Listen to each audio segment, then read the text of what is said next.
جلسه سوم از ویدیوهای جدید رو با هم شروع میکنیم. خیلی سریع در مورد الفبا صحبت میکنیم. خیلی آسون هستش. الفبای زبان فنلاندی. اگر زبان انگلیسی بلد هستی، یعنی دارین زبان خارجی دیگه بلد هستی، اینا همه حروفاشون شبیه همه، غیر از این که یه دو تا حرف فکر کنم ما اضافه داریم، شکلشون فرق میکنه که اونم کاربردشون کم هستش. خب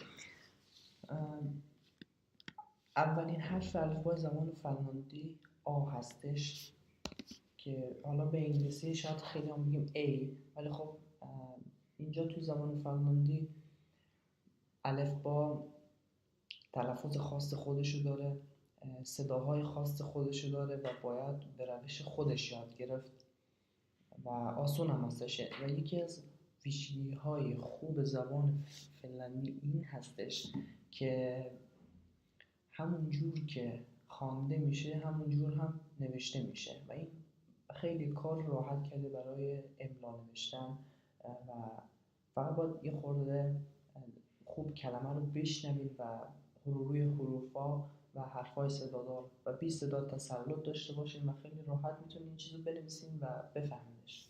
خب اولین حرف آ هستش، آی بزرگ و آی کوچیک و ب، س،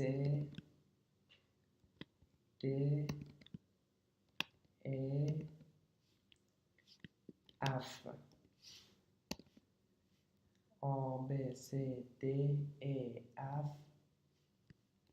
گ هو. روی حرف دقت باشین که اسپلش تلفظش هو هستش، اسپل نه تلفظش هو هستش. بعد این حرف آی انگلیسی که اینجا ای خونده میشه، ای حالت تیز میگیره، ای. آ ب س د ا اف گ هو ای. و حرف بعدش که جی هستش یی خونده میشه و این حالت تیز نداره، حالت یه. ببین صدای یه میاد، یه خورده بکشینش، یی.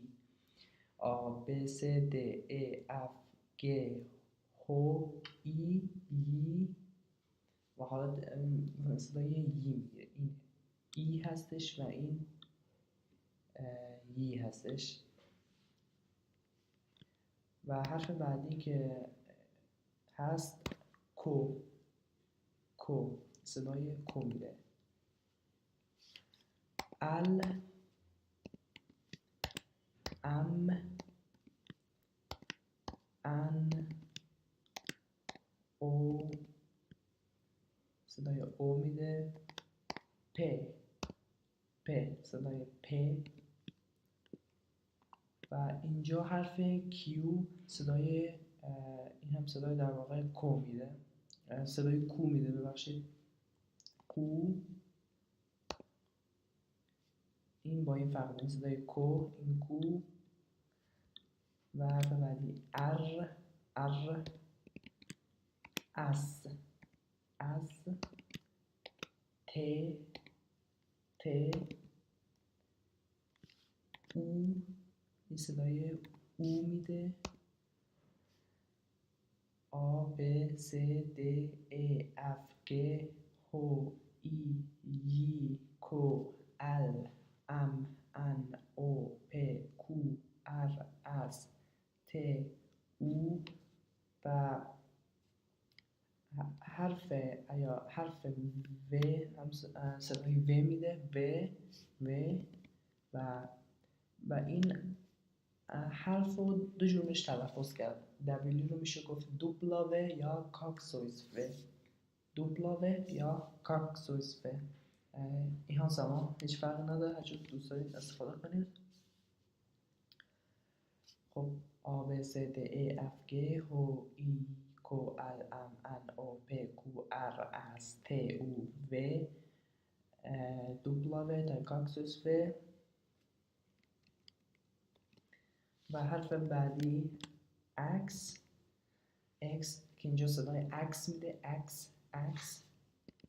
و این حرف خب این حرف چجوری بگم من، یه خورده تلفظش واقعا سخته، مخصوصا برای کسایی که تازه دارن زبان یاد میگیرن. حرف واقعا سختی هستش و تلفظش یعنی یک هفته وقت میبره که شما تلفظش رو خوب یاد بگیرید، ولی صداش هست او. ببینید این حرف او رو خیلی گاهی وقتا ممکنه قاطی کنید با حرف او. ببینید این کشیده است او، ولی این یه حالت سربالایی داره و حالا تلفظش میشه او. برای همین یه خورده فرق میکنه. اینو حداقل باید یک هفته تلفظش کنید تا خوب یادش بگیرید. حالا ما یه معلم داشتیم که خواست راهنمایی کنه، میگفت که اگه این حرف رو میخواین تلفظ کنید مثل کسی میمونه که داره مثلا میخواد بالا بیاره، همچین حالتی صدای میده خب این حتما خب یه روشی واسه خودش. و حرف بعدی هست زد. مثلا تا الان که الان من ندیدم این حرف استفاده بشه و خیلی کاربردش کم هستش، و من تا الان نمیدونم تو کلمه ها ندیدم که از این حرف استفاده بشه. خب به هر حال و ببینید ما اینجا 3 تا حرف میمونه که این 3 تا حرف توی زبان فنلاندی هستش و یکیشون توی زبان روسی هم هستش و کاربردش خیلی کمه. اولیش هست، بذارید من حالت بذارم که ببینید این 3 تا حرف ما با یه رنگی دیگه بنویسم که قابل تشخیص باشه. ببینید حرف ا، این آیی که 2 تا نقطه بالای سرش هست صدای ا میده. این خیلی راحت است و خیلی هم کاربرد داره، خیلی هم هست توی زبان فنلاندی. ا و او. خب ببینید این حرف اویی که بالای سرش 2 تا نقطه هست صدای میده. این هم تلفظش واقعا سخت هستش، قبول دارم. این هم خیلی وقت میده صدای میده. این او و این حالت سرپایینی خیلی فکرتون راحت بگید و تلفظش کنید. او. و این حرف آخر، حرف او که آ داره و بالای سرش این نقطه هست، توی زبان روسی، زبان سوئدی هستش و خیلی کم، شاید 1% احتمال بدیم که توی زبان فنلاندی استفاده بشه، ولی خب نمیدونم چه حالا اینا گرفتن قاطی زبانشون کردن. شاید حالا خب ریشه تاریخی هم داره دیگه، یه زمانی جزء از سوئد بوده فنلاند، به خاطر همین حالا این اورم گرفتن از اونها. خب یه بار دیگه تلفظ اینا رو با هم مرور میکنیم و چیز خاصی نداره. حالا این از الفباش بود. آ، ب، س، د، ا، اف، گ، هو، ای، ی، کو، ال، ام، ان، او، پ، کو، ار، اس، ت، او، و، دبل یا کاکسوس و هیچ فرق نداره. اکس، او، U Z.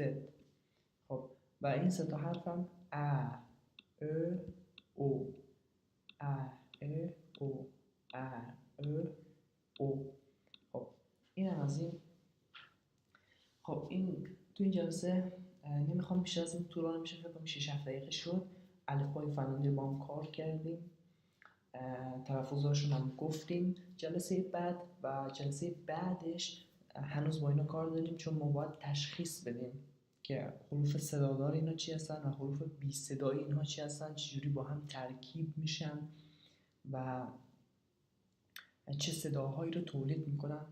و بعد از 3-4 تا ویدیو شما تسلط کامل دارین روی الفبای فنلاندی که خیلی خیلی مهم هستش. همیشه اولین قدم از الفبا شروع کنید، حتی اگه الفبای مثلا الفبا شبیه هم باشه، باز هم از اول شروع کنید و قشنگ از حروف بی صدا و صدادار اینها رو شروع کنید و تا آخر که تسلط کامل روشون داشته باشین که مشکل املایی، مشکل نوشتنی، مشکل شنیدنیتون در آینده حل بشه. پس این خیلی مهم هستش و یادتون باشه. خب جلسه بعد در مورد حروف صدادار و بی صدادار